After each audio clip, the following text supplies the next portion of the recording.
Alright guys, now I'm going to continue on with my Abattoir, if I'm even saying that correctly. Their second album, The Only Safe Place. And this one came out in '86. And personally, the first album, Vicious Attack, is one of those ones, like, the first time I heard it, I'm like, yeah, like, that is just awesome. Awesome music. And then I got the second one, and I was like, yeah, it's good. But for some odd reason, it's never hooked me quite like Vicious Attack did. This one comes off as a little more of a power metal album, US power metal, which is a genre I love. But unlike other US power metal like Omen, Manila Road, Brokus Helm, I feel like this one doesn't have a whole lot of identity compared to those kinds of bands. It's still good, but well, let's say the production, for instance, where I feel like Vicious Attack had a nice raw production that fit the music. I feel like this is a more ambitious album that I think calls for a better production, and it just, like, I feel like it just doesn't shine through enough the way it should. I feel like this album could be better based on the production. And also, like, the singer, like, I don't know, it all worked really good on the first album, but on here, he sounds like he's biting off a little more than what he can chew with this type of direction. It works, but I feel like his voice isn't, considering the production and his voice, isn't enough to really carry this album.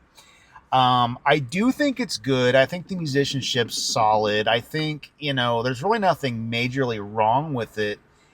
I just, for some reason, it's never really hooked me. I bet if I kept listening to it enough times, it might start to creep in a little bit more, but I'm still kind of working on that. It's still just an album that I kind of space out when I listen to. I kind of like when Abattoir does more of a grittier, aggressive sound. I think works better for them. But either way, it's still a good album. I know people that really do like this album. I think there's people that prefer this album over the first one. I'm just not like that. I don't know. But it's still cool. There's still some speed metal and stuff in it, but it's just a little more of a power metal album. And I will say the production's clear. I feel like it just doesn't have enough bottom end to give it, like, some power. I hear a lot of, like, mids and stuff like that, a little bit too. I don't know. It could just use a little bit more bottom end, in my opinion.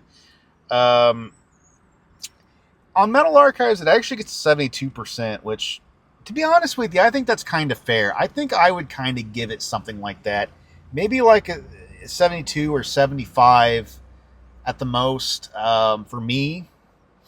But it's still not like a bad album. I would recommend it, but I think the first one's just a little better.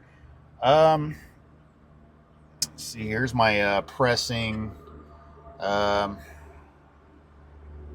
Century Media.